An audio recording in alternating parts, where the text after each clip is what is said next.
made possible by a grant from Indiana Bell. At Indiana Bell, we're making an investment in Indiana, an investment in the arts, in education, and in the communities we serve. Investing in state-of-the-art communications for home and business. Indiana Bell, an Ameritech company.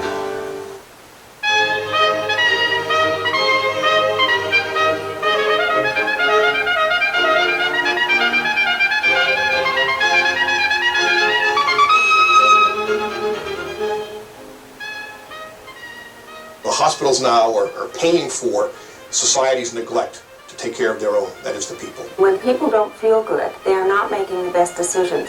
They're not at a point when they're going to shop around and get the best deal. The physicians need to learn a little bit more about the cultural issues, the healthcare issues of the average patient, so they can be a part of the healthcare system and know to take advantage of it. There's no mechanism of central planning for a coordinated system of delivery.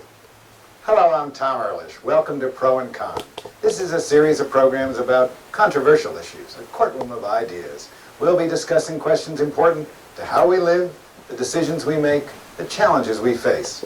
Our topic today is, should we ration health care? America has the best health care system in the world, for those who can afford it. But millions of Americans today can't afford it. Should government intervene to control costs? Should expensive procedures be rationed according to who needs them, not just who can pay? Let's take a look at these complex questions. Our guests are Indiana University faculty. Joanne Martin, professor of nursing and a member of the Indiana Commission on State Health Policy, specializes in access to health care for mothers and for children. Eric Bailey, professor of anthropology, is a medical anthropologist and the author of a recent book, Urban African American Healthcare. John Fitzgerald, professor of medicine, is on the staff of IU's Reagan Street Institute for Healthcare and the Veterans Administration's Medical Center in Indianapolis. He specializes in healthcare services research. And Robert Sawell, professor of public and environmental affairs and director of the graduate program in health administration, is an expert on the economics of healthcare. Joanne, from all I understand, healthcare is in fact limited in this country, and the great limiter is money. Is that right? And if so, what should we do about it? That's absolutely true. We have a healthcare delivery system that is, at this point, not very healthy, not very caring, and not much of a system. And it excludes people unless they have the ability to pay either out of pocket through insurance or through some other means. But if you have the money, you can get anything you want? If you have the money, you can get virtually anything that you want, whether you need it So to be what a should we healthy do? person or not. What should we do? Well, unless we want to spend an enormous amount of sum of money, which I don't believe that the American people are really willing to do, then we need to find those things that are really cost effective and limit the kind of services that we provide everybody, not just the poor. Sound good to you, John? Actually not. I believe that, I agree with Joanne in that every individual in America needs a certain basic set of health services and access to those health services. However, there's instances in the literature where a third of surgeries on the arteries to the neck are inappropriate or unnecessary. There's so much... So you think there's a lot of waste? Lots of waste, lots of inefficiencies in the system that, if can be corrected and eliminated, can provide funding for basic services for all. Well, who's going to tell me that this pain in the neck I have doesn't need surgery if my doctor says it does? One of the problems is there's not enough information out there in the medical literature as to what's effective and what's not, providing, I think, great incentive to us as a society and as a medical system for better research in that area as to which services actually are effective and which instances are they appropriate and which instances are they unnecessary. But the average citizen, the average patient, doesn't know which services are quality, which services provide better outcome. The average patient really doesn't know the type of criteria which you're talking about, because much of that information is really kept among those who make the decisions, the healthcare administrators, the physicians, and the healthcare professionals. The average citizen simply doesn't know those type of quality issues or those effectiveness in healthcare. I agree with Eric. It's very difficult to make a decision unless you have both sides of the coin. The physicians know to some extent what's effective and what's not, but patients generally don't. And it's very difficult to make that kind of proper decision, much less for society, but also for ourselves as individuals. So what's the answer to the fact that currently, effectively, we do limit health care by ability to pay? Should we just go along with that system, or should we try to find some rationing device that allocates health care on a basis other than ability to pay? Well, I think rationing is a solution to a more serious problem, Tom, and that's the problem of waste in the system and also the inflationary pressures. Healthcare is increasing 8, 12, 14% a year. Businesses can't afford to provide health insurance for people. We've got 38 million people who do not have health insurance in this country. We did a study in Indiana about 2 years ago. 60% of the people with bad debt in Indiana hospitals are working. So we have a working class that may have ineffective insurance, they have high premiums, they have high deductibles, they're working, yet they can't afford to have the premier health insurance that will pay for their services that they need. And as a result, hospitals are seeing very high levels of uncompensated care. So the hospitals now are paying for society's neglect to take care of their own, that is the people. And I think that is true all over the country, not just Indiana, because most of the people are the working poor, and 1 in 4 people have been uninsured at some point over the last 2 years. And people are getting to a crisis point because they're feeling personally threatened. Uninsured or underinsured. Or underinsured. John says if we just cut out the unnecessary procedures and the duplication and the waste, we can have a system the way it works now, but far more effective. That's a short-term approach. I think it's a short-term, a patchwork approach to many of the issues that need to be revamped and reorganized. We need to totally look at the entire system as opposed to thinking of preliminary short-term effects, short-term solutions. We need to look long-term. And I don't think our healthcare system and the healthcare administrators really look long-term in many of these issues. You want the government saying who can have a neck operation and who can't? I want them to have an input, yes, but I also want it come from the citizens and those who are on the boards, those who can be a voice for the average patient, the average citizens. And unfortunately, we don't have that type of system set up. That's the problem. I think the crucial underlying problem with the whole healthcare delivery system as it stands is that there's no mechanism of central planning for a coordinated system of delivery. And without that, I think we're going to continue to see some of the symptoms and the outcomes results from that phenomenon, namely inequitable access for a major portion of our population, runaway costs, etc., etc. But as long as we're not paying the cost, John, as long as out of pocket I can go into a hospital for 2 weeks, it may cost me $15, what do I care what the final cost is of the hospitalization? Unless somebody tells me as a member of society that medical care costs are affecting me, unless I use the hospital, unless it comes out of my pocket, at least a proportion of it, I don't really care. I'll give you an example. A woman having a baby in a local hospital in Indianapolis could, a few years ago, have gone into a hotel across the street from the hospital and saved approximately $400 on the cost of her birth, of the baby's birth. What incentive is there for her to do it? The only saving, $400, is to the insurance company. Now, if the insurance company would come back and say, ma'am, if you go to the hotel for the last 3 days of your hospital stay, we'll give you $200 in cash. That's how you're going to save money. But you know, the most expensive care is the catastrophic, when people are really sick. And when people don't feel good, they are not making the best decisions. They're not at a point when they're going to shop around and get the best deal. That marketplace that works so well in many other situations simply doesn't work when people are sick and when they're hurting and when they're scared.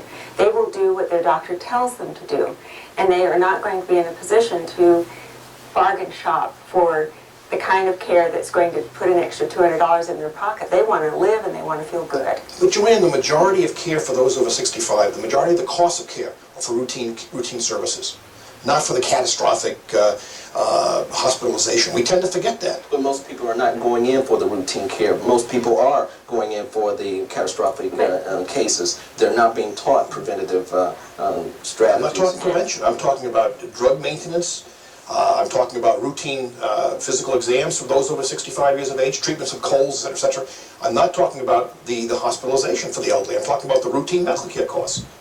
But that really puzzles me, because what we see on the Health Policy Commission trying to make some sense out of this and make more rational choices is that the care is concentrated on a very small population. It's like 1% of the population accounts for 25% of all the total health care costs, and 5% account for 55%.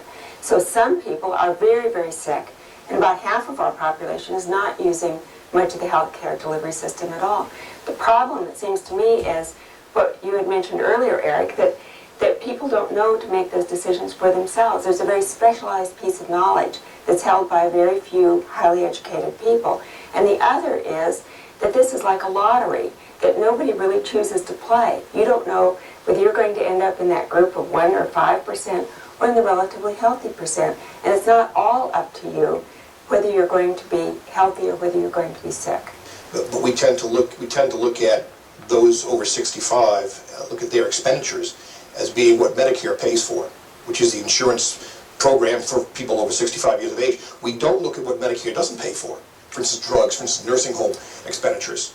But Medicaid will pick up on that. In the state of Indiana, a third of our Medicaid costs goes to the aged who are not disabled. Only after you've spent yourself down. They're poor. They're clearly poor Sure, by the time sure. they've spent all of their money on or transferred it to try and avoid that. My parents are spending 35% of their Social Security benefit for drugs alone. For drugs alone.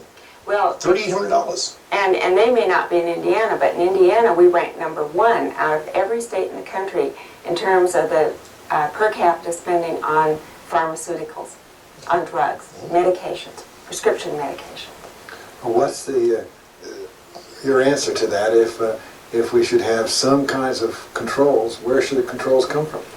Well, I would like to see society putting some controls. The mechanism, though, is I think it's got to involve government for two reasons. One is, how does a society kind of make those decisions, by what process? And the political process is one way to do that, government. The other is that government pays 42% of all of the total health care dollars right now. So they have a great incentive as a payer to be involved with that, as well as trying to represent the interests of the citizens. So you think government can formulate criteria so that John gets a liver operation, but I don't, because on the government criteria it's found that he needs it and I don't? I don't know if I want government per wouldn't want se, a faceless, nameless bureaucrat making those decisions. But I do think that government should take some responsibility for assuring that there is a more rational process by which those decisions are being made. It's the medical profession that needs to make those, develop those that consensus about which services are effective and which aren't, and which services ought to be paid for and which shouldn't. I think also, I would agree with Eric that some consumer advocacy component would be important. What's the incentive for the medical profession to do that? I thought the medical profession would have an incentive simply to say more is better. And the result is just the pressures that Bob's talking about. Well, I think contrary to popular opinion, the medical profession really is interested in providing the best possible care that we can. And the limitations thus far really are informational. We just don't know what's effective in all instances. I have a number of doctors I have spent time getting to know, and when they're trying to sit down with the patient, they're always trying to understand how does the patient perceive their particular disease or illness, and how do they adhere to the strategies by the physician and the healthcare professional. And they're not getting that information, and that's where you said that the physicians need to learn a little bit more about the cultural issues, the healthcare issues of the average patient, so they can be a part of the healthcare system and know to take advantage of it. But that's all nice in general terms. Yeah. But when we're facing these soaring costs, what's wrong with the approach that has been proposed in Oregon that says some procedures simply can't be utilized for some particular patients? And that's a decision by society through its government. To take the first cut on that, Tom, Joanne, maybe, but the first cut is It's developing a cost-benefit analysis for a group and not for an individual. The 70-year-old Picasso may die because he is 70 years of age, not because of the contribution that he may be making in the next 5 or 10 years. It's looking at groups, and it's not looking at individuals and making individual decisions. And I think the ethicists would agree with that. You've got to look at the individual characteristics before you make that kind of a decision. Actually, the elderly are going to do fine in Oregon because they negotiated out of that entire system. They're only spreading the cost of care to the women and children. But that is an important point because it should be everyone is involved in this, not just the poor, not just the elderly, not just a particular group. You think it is unethical to say that people over 70 years old should not be allowed to have certain kinds of medical procedures, such as transplants? Absolutely. Absolutely. Across the board, absolutely. Even though one can point to the overwhelming share of healthcare costs going to people in the last year of their lives and so forth, and society as a whole is paying for that. We have models that predict survival. If you brought into an emergency room, we can take out a the physician can take out a plastic card, run a few calculations, and within 5% plus or minus can tell you whether you're going to survive or not. Should we, at that point, say, this person has a 95% chance of dying, therefore I'm not going to waste too much time? I use a little bit of time, but not a whole lot. Well, if it's going to cost hundreds of thousands of dollars, perhaps we should.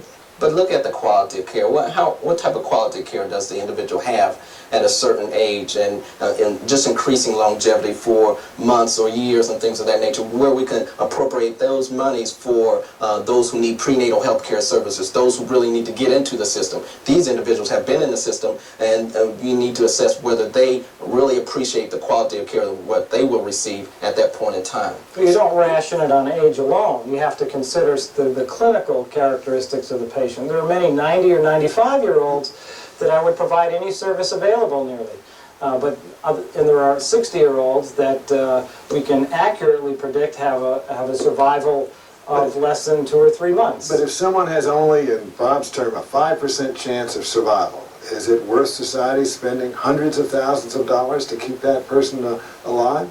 I think that's society's decision to make. That's us. And if I say... And that's why the Oregon plan is a start in the right direction, because it now is defining what that basic set of services and conditions matched with services ought to be, as determined by the state of Oregon and the citizens within the state of Oregon. You can argue about the methodologies that they used, but I think it's a start in the right direction. I agree with John. I really think that at least what Oregon has done is they've put it on the table, and they've ranked things, and they've said, we will go as far down this list as we decide we can afford to go.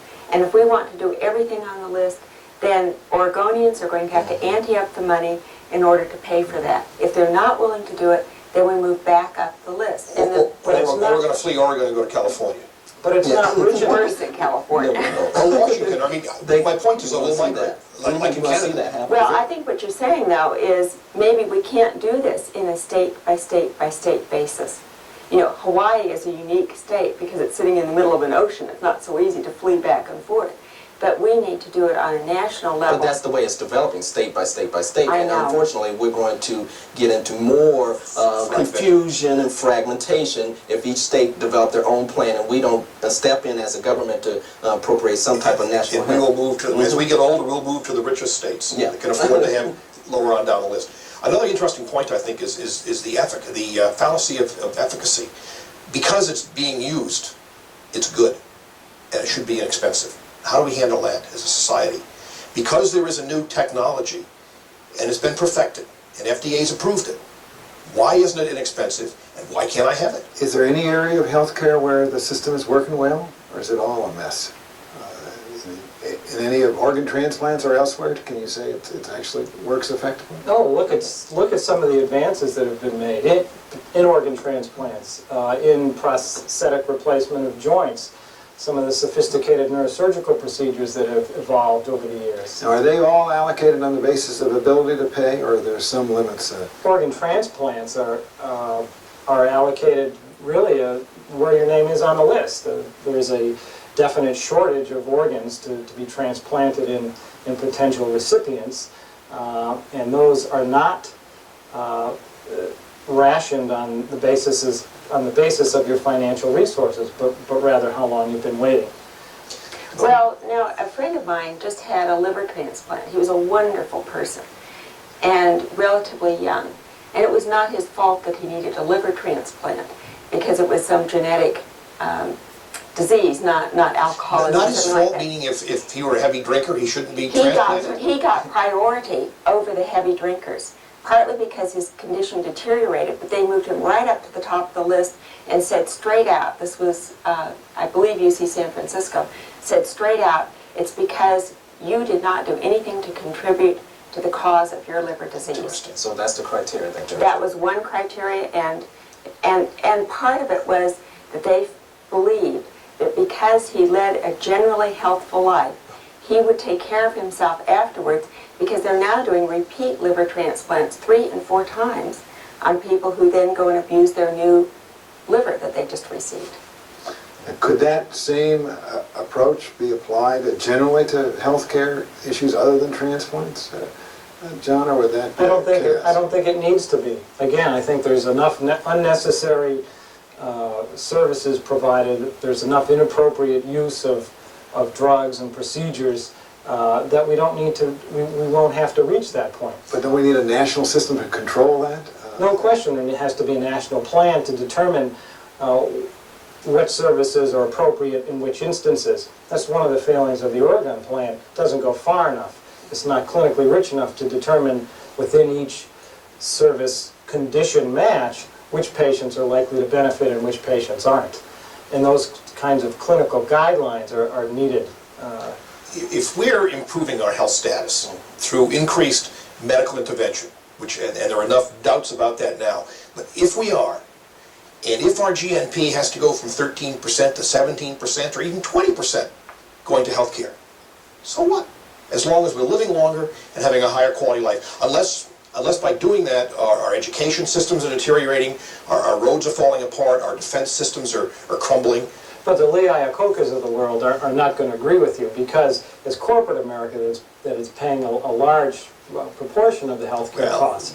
We're paying, not corporate America. Okay, they cannot compete with some of the other international competitors in the marketplace, because those other countries may have a national plan in which the federal government is subsidizing the health care. Are we saying if we could have more effective care and more efficient care, we should go ahead and do it? And provide more? And we certainly would like to be more effective and more efficient. The reality is, though, that institutions like Indiana University and the automotive companies are seeing our health care costs go up 30% a year for the last 4 years, and we're getting priced out of them. Part of that is because Indiana University is helping to pay for those people who use the facilities and can't afford to pay for the health care. But I saw a national survey conducted just a few weeks ago that the average citizen is willing to pay for additional services for national health care. They're willing to pay. Over 55% of individuals said they're willing to pay the extra cost for health care. So that means, I gather, you have very different views of what a national health care plan might look like, it sounds like, but you all somehow think we need national, that it's not enough to have each state do its own thing? I don't think it is. I think Winston Churchill perhaps said it best, you can always count on the American people to do the right thing once they've exhausted every other possibility. And that's what we're doing state by state by state, exhausting all the other possibilities. And eventually we will end up with a national kind of either central planning or the financing of health care. Universal health insurance. Exactly. Universal, not national. Exactly. And we really shouldn't look at other countries' healthcare system and try to apply it directly to our society. We need to develop our own model which applies for the standards and the circumstances which we adhere to. Don't the Canadians, for example, do a better job in terms of a lower share of their total GNP goes to health care and they provide it to all citizens? they have a good sound basis, but you still have individuals from Canada coming over to the United States for specialized healthcare services. They get on the list and then they have to wait. So they see advantages in our own American healthcare system. So there's gaps there of which we need to address before we apply that model to our own healthcare system. But Canada pays for it. And they negotiate a good rate with our hospitals that are right along the border so that they end up with the services at a lower cost than what we end up paying through our government or through our insurance companies. Correct me, Joanne, but Canada also doesn't have the teenage pregnancy problem that we do in terms of the additional costs. Canada doesn't have the murder rates, the trauma that we have. Totally Prevalence different of system. smoking and other unhealthy lifestyles. That's right. It's much less in Canada can't compare. than it is in the United States. But we can learn lessons from Canada. Mhm, And I sure. think with our Yankee ingenuity, we can do even better. And you've given me great hope, John, that we can reduce some inefficiencies and maybe not have to But that restrict. is going to mean more government intervention in our lives, isn't it, John? More times the government is going to say no when patient and doctor want to say yes. I don't think so. I don't think that that's necessarily true. I think that if the medical profession can develop those guidelines and adhere to those guidelines, then we won't have to reach that point. If they fail to, however, I would agree with you that more government intervention and regulation is likely. And I think there's a great incentive because there's a fair amount of intrusion right now from the insurance companies not wanting to pay the bills to physicians and to hospitals. It's gonna And the be the pair. paperwork is It's going to be a pair. notorious. It's going to be Utah representing Indiana University. It's going to have input into this system. And it's me as a consumer who hopefully is going to have to, unfortunately, going to have to pay a little bit more every month. Not only for my premium, but for my direct care. And that's where we need to mobilize the average everyday That's right. citizen to just provide these strategies that need to be developed. Business has to get involved. I think physicians have to get involved. Consumers have to get involved.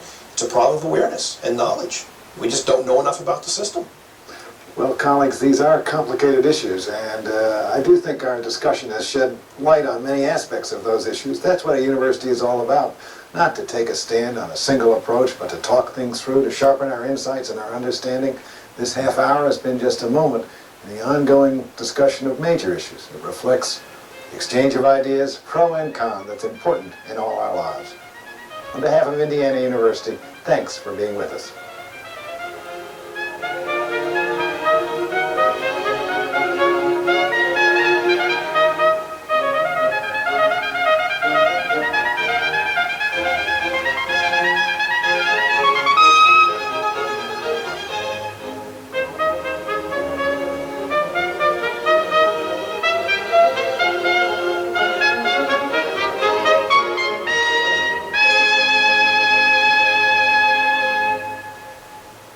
Pro and Con is made possible by a grant from Indiana Bell. At Indiana Bell, we're making an investment in Indiana, an investment in the arts, in education, and in the communities we serve. Investing in state-of-the-art communications for home and business. Indiana Bell, an Ameritech company. Pro and Con is available for home video. For information on purchasing VHS copies of Pro and Con, write WTIU or call Monday through Friday during normal business hours.